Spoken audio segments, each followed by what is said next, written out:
Okay, everybody, we're back again. It's day 5. Where the hell is this week going, man? This is just flying by. I can't believe how quickly it's going.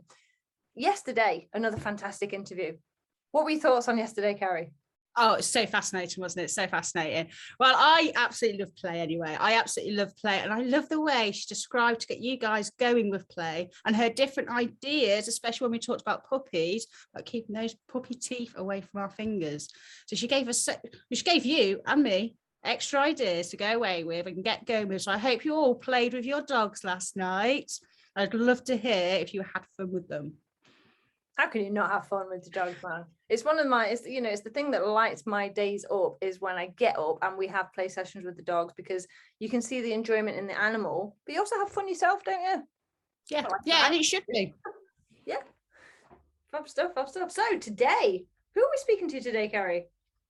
So today we've got Alex. Oh, Alex Wilson, of course. Bloody hellfire. I love this guy. And when speaking to him, he's got such a calming influence about him. And the way that he describes what it is that he does is mind-blowing. It really blows my mind. And I guess we should get into it, shall we? Welcome, Alex Wilson. How are you doing? I'm good, and it's lovely to be on your show. I'm really, really thrilled to be here, and equally thrilled to be sharing the Tellington method with you, because I just love this work and very passionate about it. No, thank you so much for coming on, Alex. It's a pleasure talking to you. Do you want to start by introducing yourself and telling people a little bit about what you do?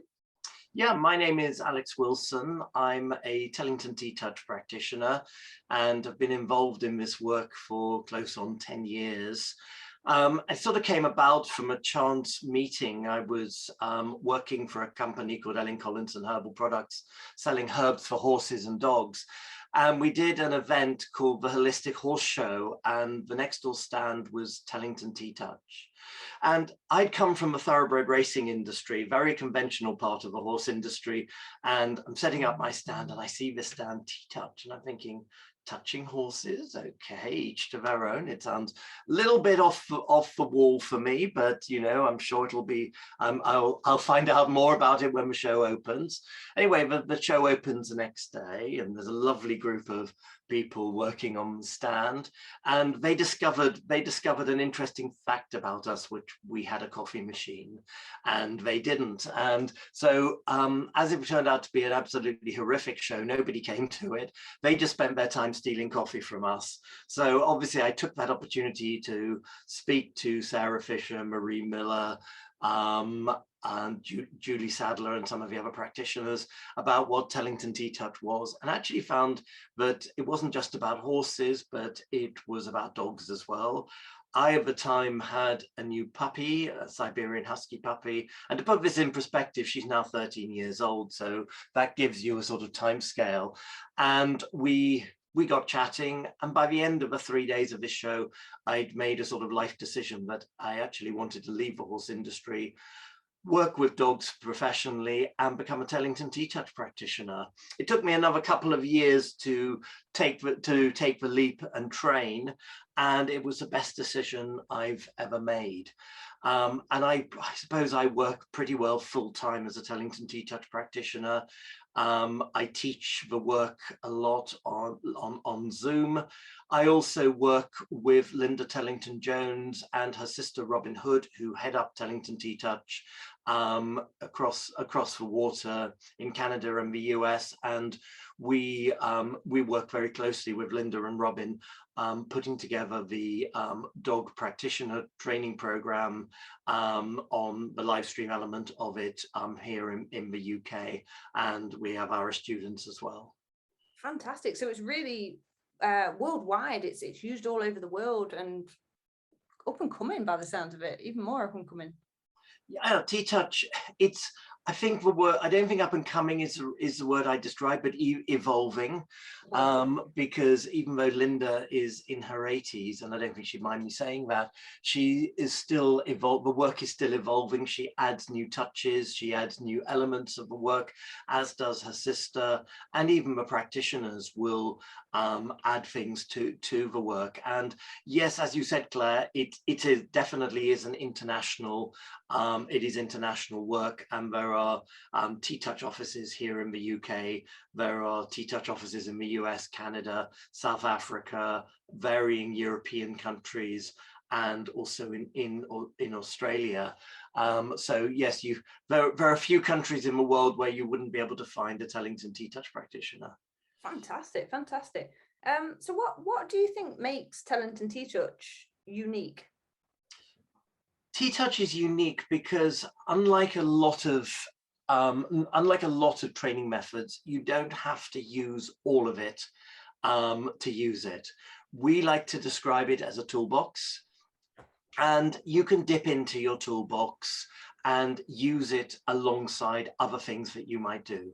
So for example, if you're a clicker trainer, if you are a BAT instructor, if you're a concept trainer, a games-based trainer, there are still elements of TTouch that you can blend into the work that you're already doing. So we're not coming to you as a trainer and saying, you know, if you're working with a dog, you must just use TTouch. What we're saying is have a look at what we do and see if you can use some of that to help the dog and work with that dog in front of you. And are there elements of TTouch that can really help with that dog? That might be the light pressure body work that we do. That might be the leading exercises. And I think one of the really interesting things is we see so many trainers today teaching clients to loose lead walk their dogs on 2 connection points. So, you know, usually a connection at the front and the back of the harness. But how many of these trainers know where this actually came from? And it was actually TTouch. It was TTouch that developed this work probably 40 years ago, you know, when there weren't 2-point harnesses, when we were just sort of trying to work out how we could create 2 points of contact on a step-in harness.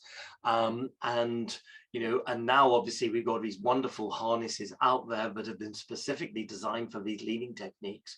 But it was in TTouch, and it came from leading exercises done with horses, but the 2 points of contact with dogs, which really is a game changer for helping dogs not to pull on the lead. And that work, you know, came from Linda and Robin, and so few people actually realize that we were the originators of that.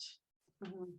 Do you want to explain to anybody that perhaps might not have come across the points and the pressures and the posture, etc., what that kind of involves? Yeah, are you talking in terms of 2 points of contact on a dog as far as leading exercises? Yeah, sorry, yeah. Okay, so probably the easiest thing is if I grab a stuffed dog. Hopefully I can just change my camera so you can see it.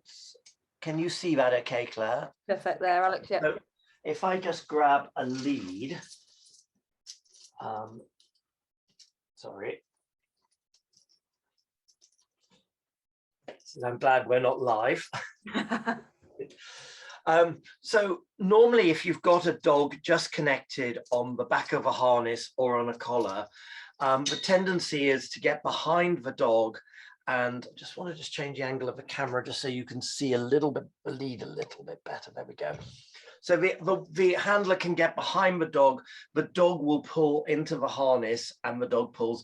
And so often you will hear people talking about you know, don't use a harness on the dog because it will encourage them to pull more.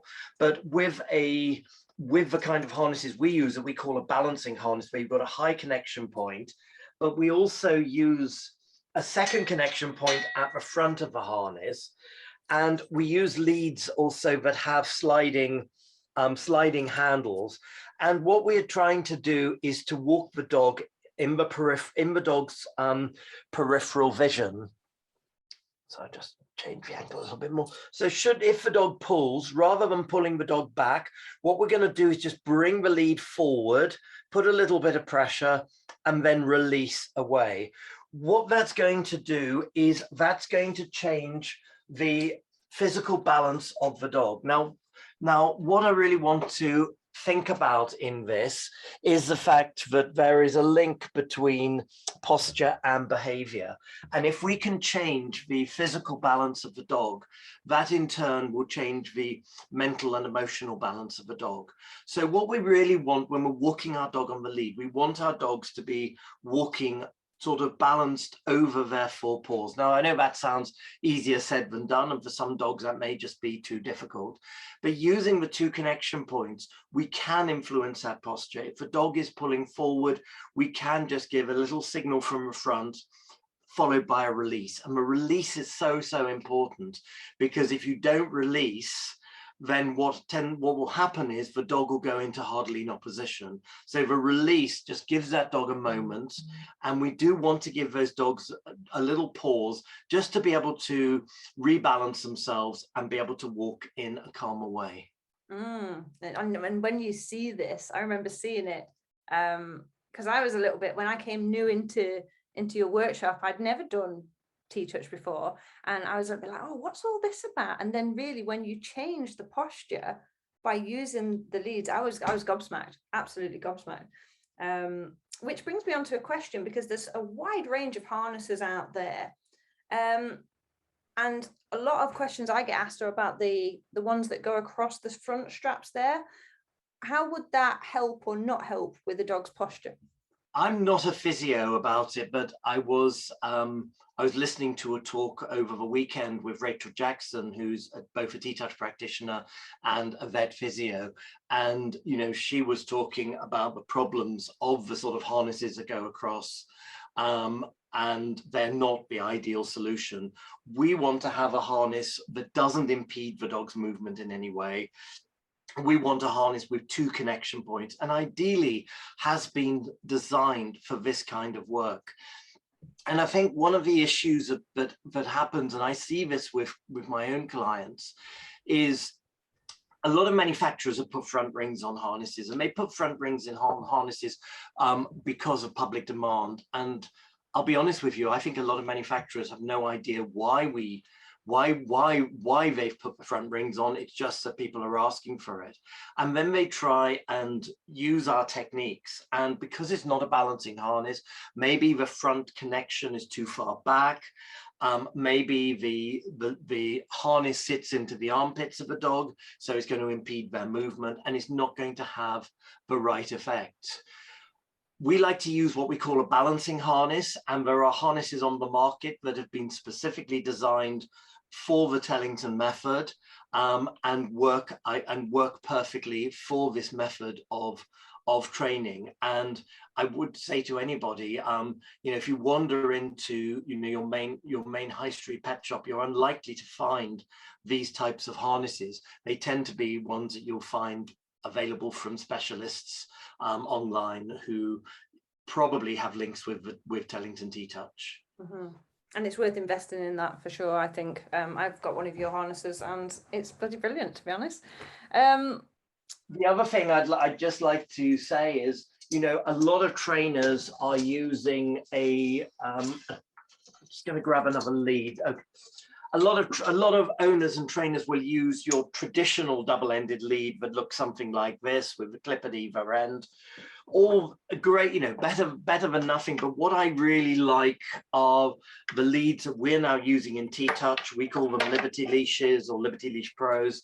And it has a couple of advantages. One, you've got a handle with a swivel. So rather than having to use 2 hands, you know, traditionally we would be using 2 hands, and you can end up sort of jerking the dog a lot. The nice thing about this is you've got the sliding handle, you've got the swivel to stop the dog from twisting. You can adjust it as well, so depending on the size dog that you're working with. And for a lot of owners, it's so much easier to use 1 hand. But one thing we would never advise is putting a hand through, just in case the dog should pull.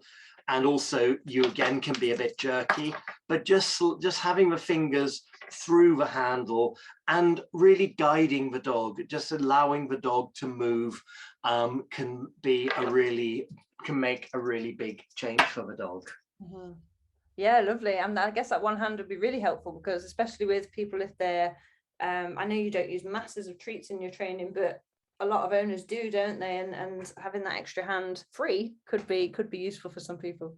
Yeah, I would never recommend when doing lead. I'm not against treats, don't get me wrong, and I do use food in, we use free work that's very food involved with food. But when it comes to leading exercises, we really discourage using food, and I would actually say to a client, just take the treat bag off, because going back to what we were talking about before, we want that dog to be in physical balance. So if you're using a lot of food, what tends to happen is the dog is going to be turning back to you for the reward. It's going to be orientating to you, and it's going to naturally bring themselves off balance. So really, I wouldn't, for loose lead walking, be using food. If a dog gets stuck, I might just drop a couple of treats on the ground just to get their head down, but I'm certainly not going to be luring the dog with food, and I'm not going to be rewarding the dog for a loose lead, because again, that just means the dog's going to be focusing on me rather than where they are going. Absolutely, and I'm really pleased you picked up on that, because I think food is such a go-to reinforcer for a lot of people. They're like, oh, I can do it with food and stuff. So seeing it from another angle, and also realizing a real golden lesson for a lot of listeners today will be that you don't have to use food in every context. So I'm really pleased that you picked up on that, Alex. And then I think the other thing with food is, food can stimulate the parasympathetic nervous system, the act of licking, the act of chewing. But for some dogs, it can also increase their arousal levels, because a dog, and I know I've got two dogs. I've got a Dalmatian who I want to talk about, because she's so foodie. And if I work with her with food, it's different if I'm doing some clicker training and I'm doing a short clicker session with her, that's great. But if I go for a walk with her and I've got my treat bag on, the excitement and it just pushes her arousal level almost to that point of threshold, and food is just not the right solution for her. Free work, that's a very different situation, where I will set up elements, I'll put food on it, and she can go and explore, she can lick, she can chew on her own terms. But when I've got her on the lead, she's going to get just so excited about the food, it's just not going to be an ideal solution. There is just one other thing. We were talking about the loose lead walking. I just wanted to sort of mention one other piece of equipment that we've now that was developed a couple of years ago, and I can't remember if we had this on your workshop or whether it was after the workshop. And this is a piece of equipment called the connector, and Robin developed this about 2 or 3 years ago. And the connector, is that phone going to be distractive? I just heard. No, it's a little bit of a dancing. Oh, okay, because it's fine. I assume this is going to be edited anyway, isn't it? Yeah, we can do if you need. Yeah. So what the connector is, the connector basically distributes the pressure between the front and the back of the harness. You can connect the lead onto this. Now, where the connector can be really useful is dogs that aren't so comfortable walking really close to you, and so you can use a long line, you can use a rope attached to a connector, and as you can see, that can move. So the dog can sort of have a bit more freedom, but again, we can actually help the dog to be able to rebalance themselves using that connector. Because yourself, I'm sure, if you're using a long line on a dog, you've only got the one connection point. The dog can get to the end of the long line. The dog is going to get off balance. But if you add a connector onto it, then you've still got some influence of the dog's posture.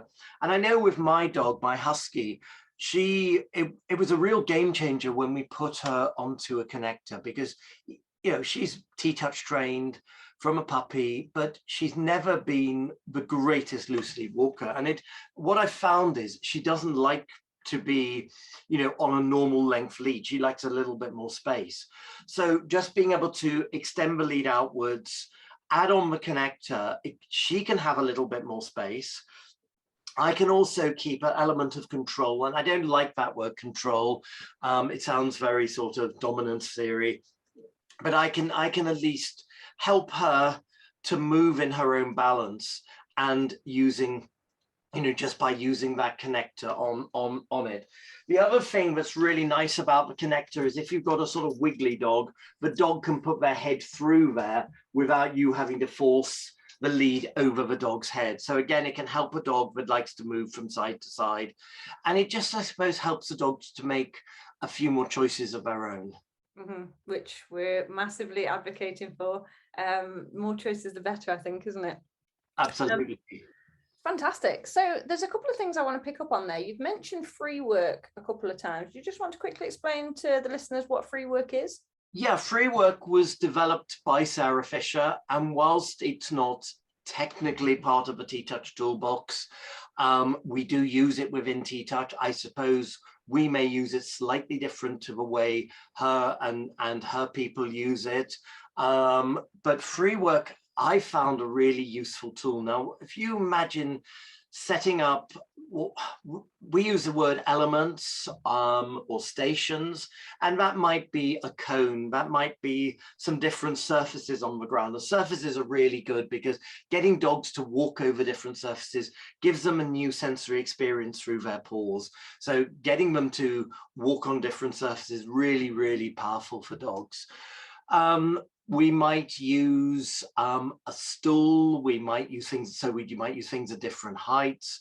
I have a cat litter tray with little plastic balls in that I can put food in, and we set these up. There's no particular way you set them up. I just set a little area up in my garden with these. I put food on it, and I try to use a variety of soft food and hard food, because the hard food gets them using their molars and chewing. Soft food gets them licking. And essentially we strip the dogs naked. So what I mean by that is we let the dogs, we take the collar off, we take the harness off, and we literally just watch what the dog is doing. It's a great way for doing some deep observations. We can look at how the dog interacts with, how a dog may interact with different stations, what might be more challenging for the dog, what might be more acceptable for the dog, and we just give the dog choices. We're not influencing the outcome. In fact, there is no projected outcome. It's just an exercise of observations at the early stage. What we can then do is start to reintroduce equipment, and this will give us a lot of information on how the dog interacts with that piece of equipment. Now, let me give you an example of that. I taught a workshop probably a couple of months after when you kindly invited me to your training center, and I taught it for a lady, an agility lady down in Bristol, and we had a dog. I think he was a border collie, and he came on a Julius canine harness, and it was a hell of a lot of harness for quite a small dog. And my instinct was he wasn't comfortable with this harness, but it's very difficult to say that to a client without the client taking offense. So I thought, well, the best way is let's ask the dog. And this is not trying to sound sort of hippy dippy about it or anything, but dogs are communicating with us all the time, and the dog is the best person to tell us this. So I set up some free work for this dog, and we got the dog doing some free work, stark naked, and the dog was very interested, very engaged. And then I told the owner to pick up the harness and go and walk towards the dog with the harness. Now, this is where it got interesting. The dog started to back away from the harness. The dog started to back away from the owner. When the owner then put some treats on the ground for the dog was quite reticent of having the harness put on. The harness was then put on, and we continued the exercise. Now we suddenly noticed a complete change in the dog. The engagement had changed, the interest had changed, and in fact the dog started to become quite clingy to the owner and didn't really want to engage with the situation. So I wanted to, you want to prove these things. So I said to the owner, okay, let's take the harness off again. So the client took the harness off, and then the dog was willing to interact again. I then suggested, I said, okay, let's try a different kind of harness. So I gave them I gave the client a TTouch harness, and TTouch harness is a really light harness. And she put the TTouch harness on the dog. That was a different experience. The dog was then willing to engage. There was another change in the dog, and the dog was a lot more happy with that TTouch harness. So I could explain, I could say to the client, well, actually, that your dog has just shown you that he just doesn't like the Julius canine harness. He's not saying he doesn't like harnesses, because he's okay with the TTouch harness, but that Julius canine harness was not the right solution for him. And every dog is different. What might be the right solution for one dog might not be for another dog. So it's a question of horses for courses.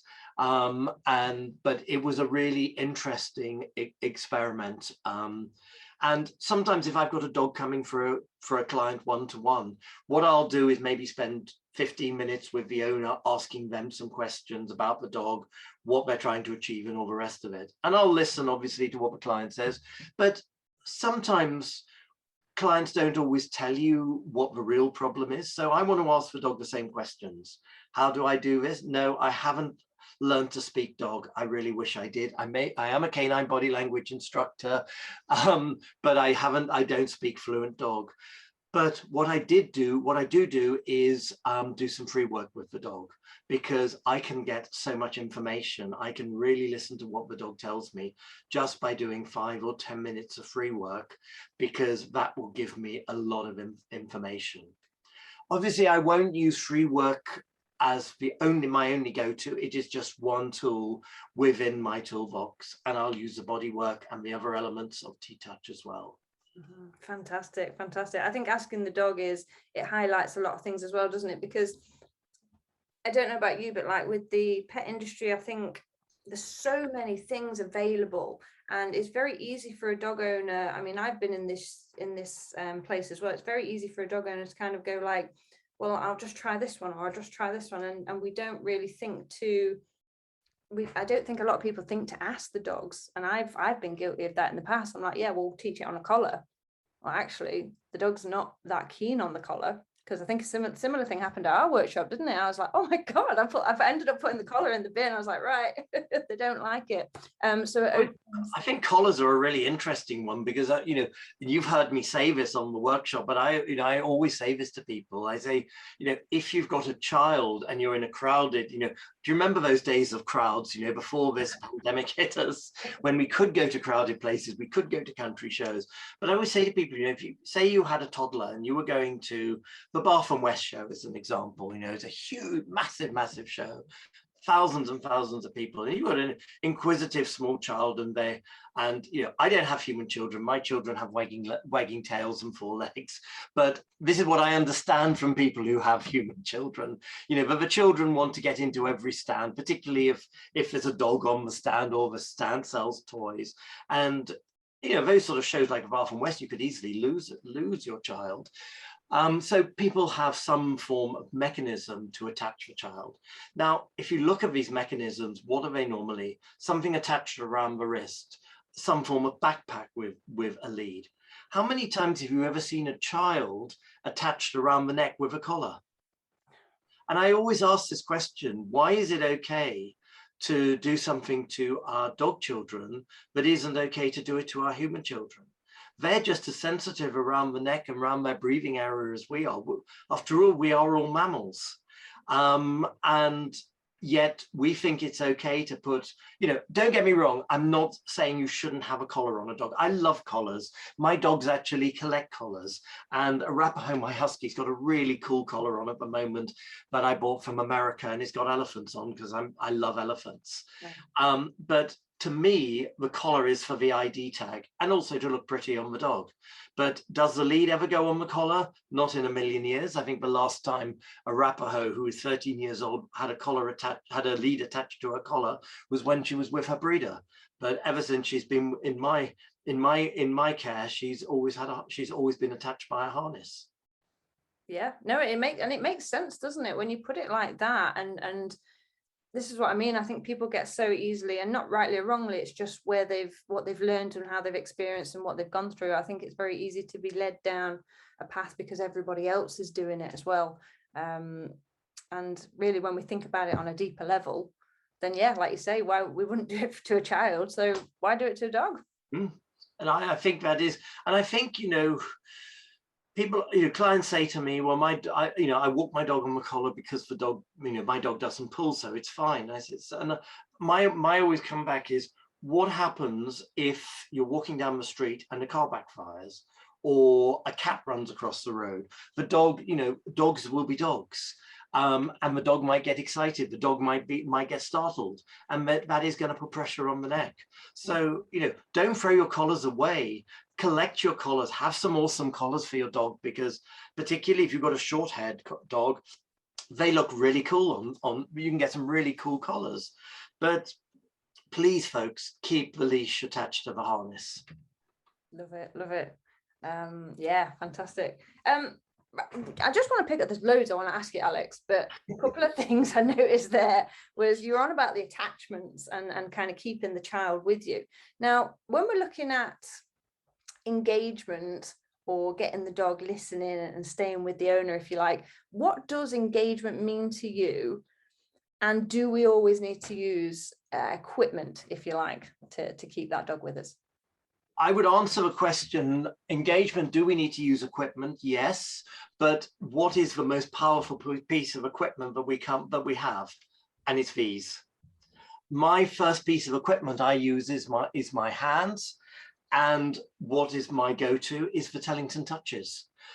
We've got over 30 different touches, and I will use those touches for engagement. I will use those touches for communication.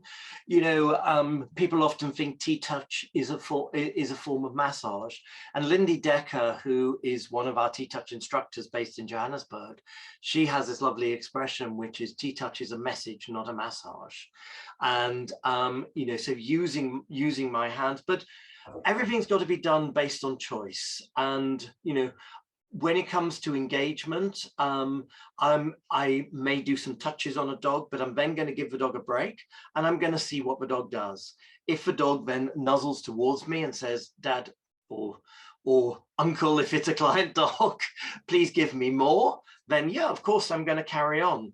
If the dog looks away, turns away, moves away, sits away from me, then I'm going to say, okay, that wasn't appropriate. I'm going to give that dog a bit of a break. Maybe I'll try a different touch. Maybe I'll try something different. Maybe I'll stop. But it's got to be on the dog's terms. I'm not going to be, forcing the dog to do things that the dog doesn't want to do. We were talking about this at the weekend on the practitioner training about trust. We always what am I trying to say? We always say, do I trust my dog? Or I trust my dog, or I don't trust my dog. But how often do we turn that question around and say, does our dog trust us?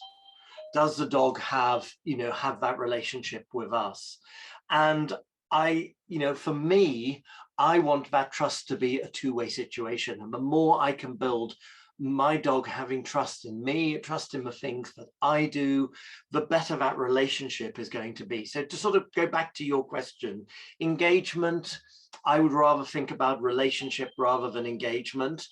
And I really want to be thinking about what relationship I can have with my dog. Can I be working on the dog's terms rather than on my terms? It's like stroking.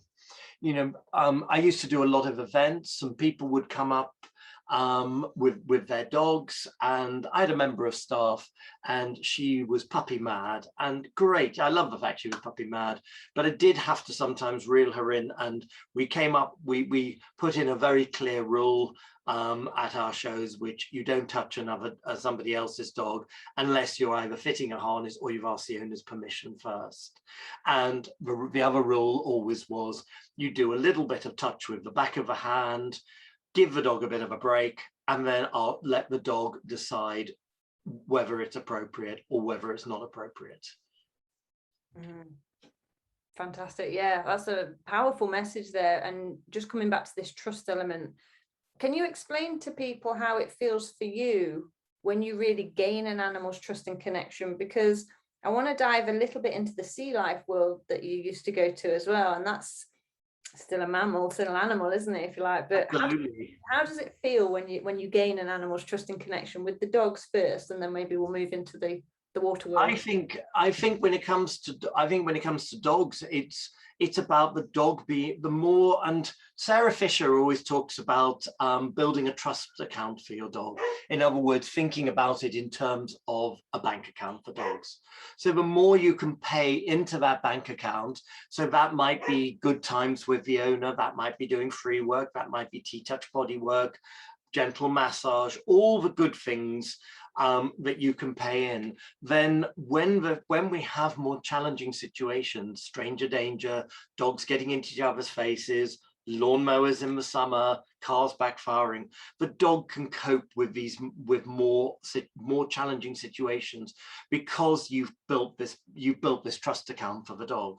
So I'm always working to build my dog's trust account. It's like, you know, I'm sitting at home watching Netflix. I have raised pet beds, and I have like the bunk bed set up behind the sofa where I sit and watch television. The husky is normally on the top bunk bed. Now, she's not one of those dogs who wants to be on the sofa right up to me. She's a thick-coated dog, and in warm weather, that's not really her thing. But she does like to be on the top bed. And what I tend to do is I'll sometimes be watching television. I've got a hand behind me, just doing a little bit of body work on her. And I know she's enjoying that, because if I stop, I get the paw on my arm saying, come on, carry on, carry on. And that's just a little thing that I might be doing. It's a little gift that I keep giving on a regular basis, just to help her, you know, just to give something to her, to pay into her bank account. I also recognize the fact she's 13 years old. She has mild hip dysplasia, and I don't force her to go on long walks. She doesn't want that anymore in her life. We've got a lovely big garden here, and to be honest, you know, playing in the garden, doing some free work, that is what she wants in her life. Because I like going for long walks, doesn't mean that I have to drag a 13-year-old husky on a 3-hour walk, because it would be way too much for her. It would fill her emotional bucket, her arousal bucket, and that would be emptying that bank account rather than paying into the bank account. And I think, you know, a lot of people you know, please don't think I'm advocating not walking your dogs, but, you know, a lot of people over exercise their dogs because they like going for hikes, and rather than thinking, you know, is that really what your dog likes? Like, I love going for long walks, and I'm lucky I've got a housemate who also likes going for long walks, and we go off the walks, but the dogs are old and that's not what they want. They would rather be here on the sofa, or, you know, or being in the garden. That's really what they want. And you know, calmness is key. I've got 2 incredibly calm dogs, totally chilled. And that hasn't just come, you know, and Huskies and Dalmatians are not breeds you associate necessarily with calmness, but it's been understanding them and thinking about what they want rather than what I want out of them. I love that. I love that. Yeah, the trust bank account. So can we just move into the SeaWorld life a little bit? Of course. You remember that I was a marine researcher. Yeah, I got your book, and I said before this to Carrie, I can't quite remember which animals you work with. So I guess you'd have to build up some form of connection and trust with those animals as well. Do you want to share a little bit more about that? My main focus was humpback whales, and I worked out in Australia with the most incredible people, Dr. Wally and Dr. Trish Franklin, who are probably some of the Southern Hemisphere's leading experts on humpback whales, and, you know, the most incredible characters you'll ever come across. And for those of you who are my age or older may remember the reenactment of the first fleet that sailed from England to Australia to celebrate the Australian bicentenary. And Wally and Trish were the people who actually put that expedition together. And Wally had been a big name at Qantas, the airline, and it was when he put together the first fleet and they discovered what they saw whales on that expedition, that they became passionate about it and set up the Oceania Project to study the Australian East Coast humpbacks. And for those who are interested in humpback whales, it's what's known as Area 5 humpbacks. And we were sort of studying three sort of elements of the humpback. We were looking at the southern migration, and we were focusing on the movement, the abundance, and the behavior of humpback whales, and particularly mothers and calves. And I know you've invited me on to talk about dogs, but to really answer your question, I need to give you a little bit of background, because we worked in an area off Fraser Island, near the town of Harvey Bay on the Queensland mainland, but it was an area that is called Platypus Bay. And if you look at a map of Fraser Island, it goes from Rooney's Point at one end to Moon Point at the other end. It's quite a long area of a big bay area. And what is quite interesting about it is the waters are quite warm, the waters are quite shallow, and there's very few predators in the area. There are the orcas or the killer whales don't tend to come into that area. So it's become a nursery area for the mums and calves. And we were doing a lot of work with watching the mums and calves and looking at the role of the escort, which is another whale that would accompany the mother and calf.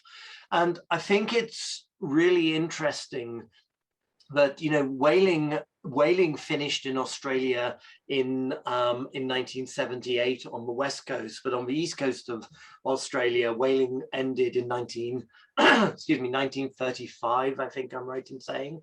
And the reason the whaling ended, and though Australia is today one of the most, you know, conservation-minded countries on the planet, in those days, you know, the reason whaling ended wasn't because of conservation, but it was because they literally ran out of whales. And a post whaling population of 150,000 whales on the Australian East Coast, humpbacks that is, were whaled down to, I believe it was under 200 humpback whales. Absolutely, the population was absolutely devastated. And, you know, thanks to the great work of the Australian government, Greenpeace, and other the Oceania Project and other whale organizations, the numbers have grown, and the numbers have really grown exponentially. It's been an absolutely incredible, the science will tell you that if a population goes below 10%, then their numbers will never recover. But the humpback whale defied all those, because something really important that Trish always taught me is, remember that animals, whatever animal you're studying, they've never read the literature. And, the science will tell you that a humpback mother will give birth once every 3 years. But in fact, we were seeing mothers with new calves on consecutive years in Harvey Bay. And that was really, really interesting. But where I'm sort of going with this is, for many, many years, a humpback whale, and remember, it was, a lot of these whales that were left were an older population, and they would see boats, and they would see a harpoon on the end of the boat, and they would, and they would think if a boat approaches them, that's going to be, that harpoon is going to go into them, and a very, very painful death. And when I was working out in Harvey Bay, and I was there from 1999 to 2007, and I was there for 2 weeks a year on the expedition, it was absolutely amazing.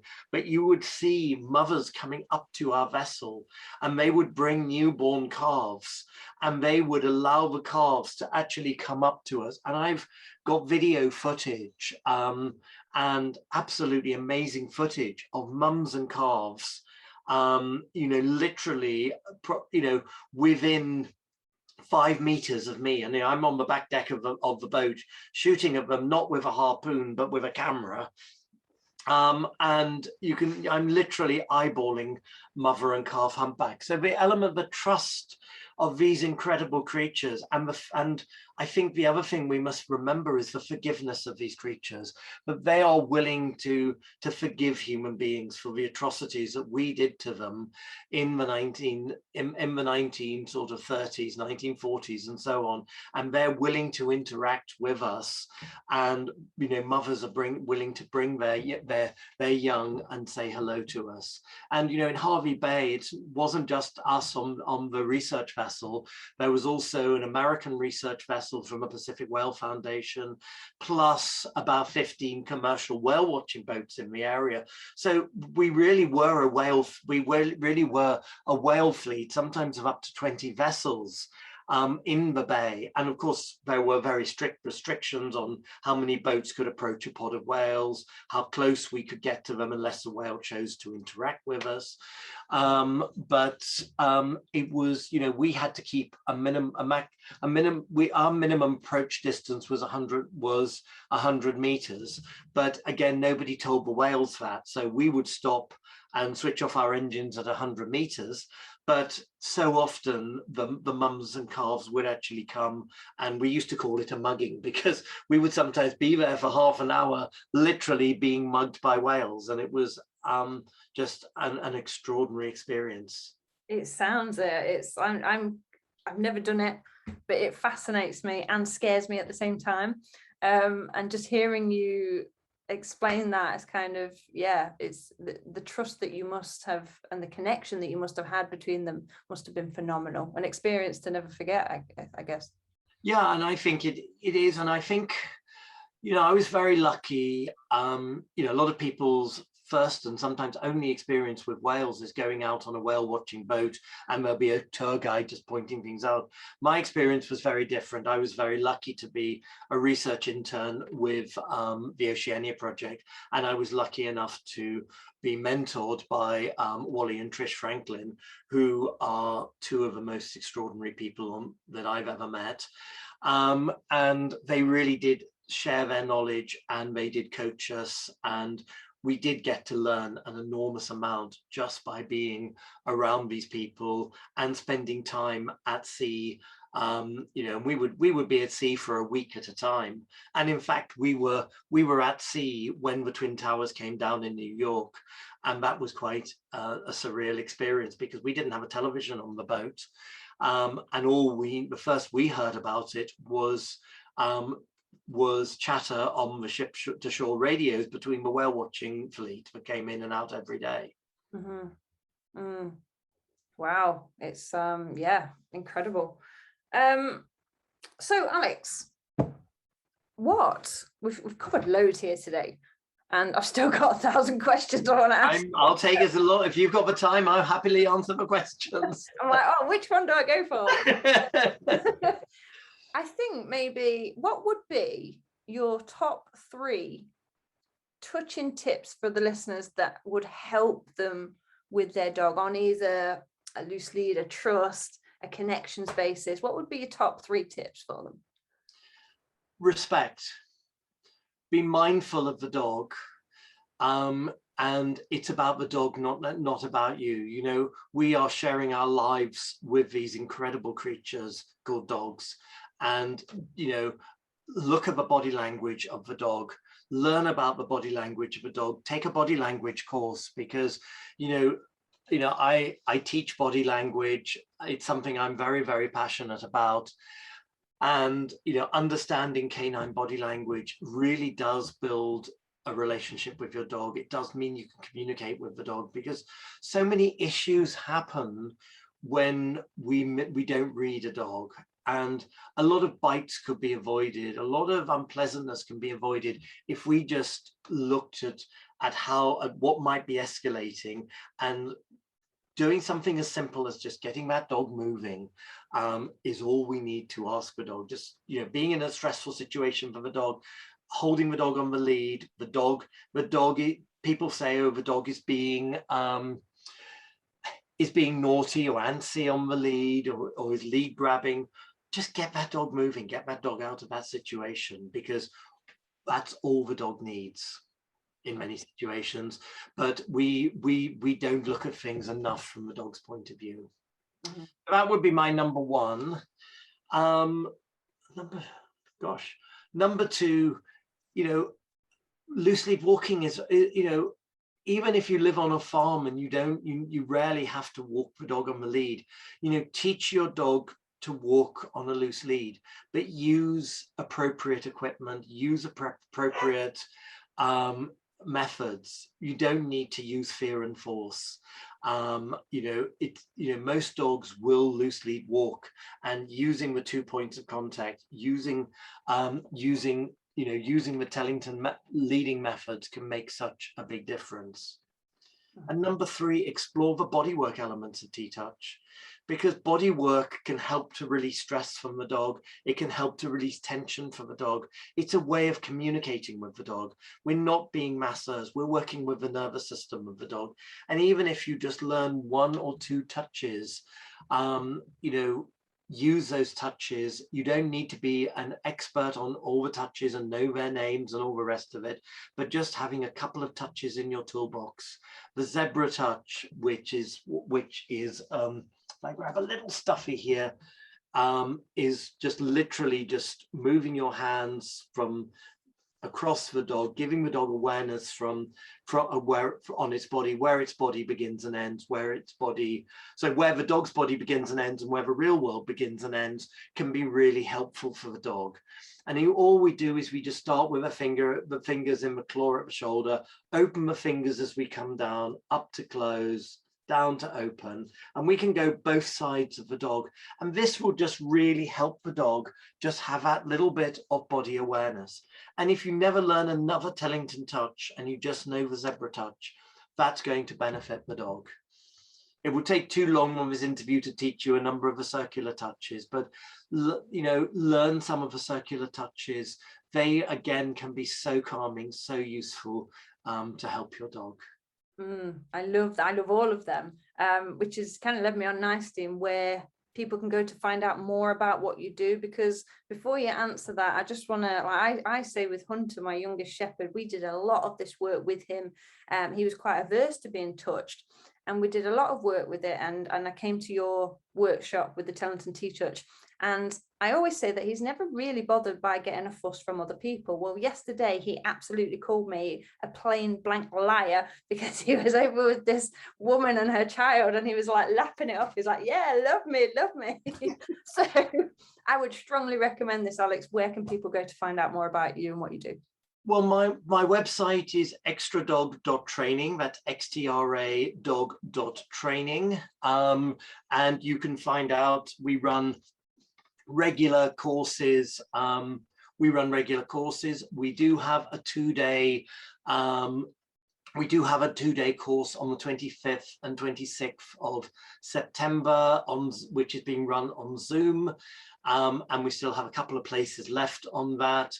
And it's an introduction course, but it can also count towards practitioner training. We also run practitioner training courses. You will train as a Tellington TTouch practitioner.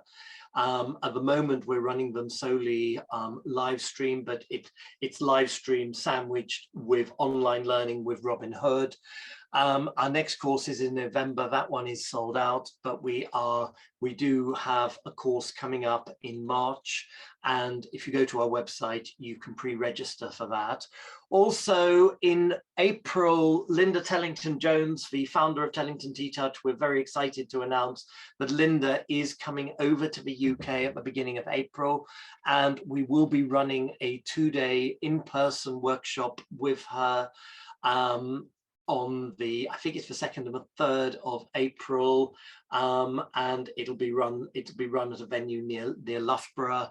The tickets are going on sale in October, and that really will be a wonderful opportunity to learn from Linda.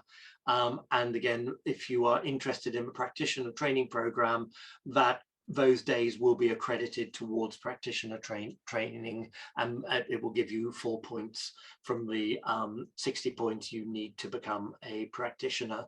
So that's one to look out for. But everything you can find is on my website, extra with an X, extradog.training. If anybody is interested in the practitioner training program, I do sort of 15-minute discovery calls. I'm more than happy, and you can book one of those on the homepage of my website. More than happy to have a chat about the practitioner training program if that's something you'd be interested in. Fantastic. Fantastic, Alex. I have definitely made notes of the 2nd and 3rd of April. So you'll most likely see me there, and hopefully we'll see a few more of you there on some of Alex's workshops and programs. Alex, thank you very much. Oh, there's one more question I wanted to ask you actually. Going back a little bit, what are you watching on Netflix? Gosh, well, I like crime. I like crime dramas. I like dramas. Actually, one of the shows I'm really enjoying at the moment actually features TTouch, but from the horse side of it, which is a show called Heartland, and it's been around for years. And I literally, coming from a background in the horse industry, I watched a couple of early episodes a few years ago, and I'm just sort of half watching it, and suddenly one of the characters says, "I'm doing TTouch on this horse." Well, my ears prick up, and I think I was just absolutely gobsmacked. We've had, TTouch has been on television. There was a show years ago with Sarah Fisher called Talking to Animals, but I think this was the first time that I had seen a show, a mainstream drama where TTouch was referred to. And I remember emailing Robin Hood, Linda's sister, who I work very closely with, and I said, "Robin, I'm watching Heartland, and they're just talking about TTouch." And she emailed me back, and she said, "Well, we're in the original books. The woman who runs Heartland is a TTouch practitioner, and when they were filming it, they actually asked us for a practitioner certificate to put up in the office. And if you watch really carefully, you can occasionally see the certificate on the wall of the office where in the show. And I'm sad enough to be looking for these things." That's amazing. I think I've watched a couple of those episodes a long time ago, but now, because I'm looking for something to watch, I will be looking for that same certificate, Alex. And it's nice that it's promoting positive training with horses. I'm not a horse practitioner. It is something I'm looking at starting the horse training myself, because I think it's the next step in my journey. But it's lovely to see something like that, which is promoting positive training, because I think, the horse world is behind the dog world. We're very lucky here in the UK, because I think we are the world's leaders in positive training for dogs. And hope, and it would be nice to see the horse world catch up to us where we are in the dog world, and to see, positive methods of training horses, using, methods without fear and force would be just incredible, would be fantastic to see. Yeah, completely agree. And I look forward to seeing more about what you do with those horses, and coming and learning more from you as well, Alex. So we'll leave it there. Thank you so much for giving us your time and sharing some of your knowledge with us. It's been absolutely incredible, and I'd recommend listening to this interview a good few times, because there's been lots of golden nuggets in here. Alex, from me to you. I think we have an ebook, don't we, for your readers. I sent you a link. Oh, well so remembered. Please feel free to share the link with your readers, your viewers. Sorry, to share the link with your viewers, because there is there's a free 30-page ebook that they're very welcome to, which at least it's got information on 3 or 4 of the touches in there, how to do them, some stuff about the leading exercises, some stuff about body wraps that we haven't talked about today. It will be it's a good starting point for anybody on their TTouch journey. Fantastic. Well, thank you very much, Alex. That's very generous of you. So there you go, guys. We'll make sure we link in both Alex's website and the link to the ebook, so you can grab that and go and learn more about this wonderful Tellington TTouch that will help you to better connect with your dog, and of course improve yours and their listening skills. So we'll leave it there, guys. Thanks again, Alex, and we'll see you on the next interview.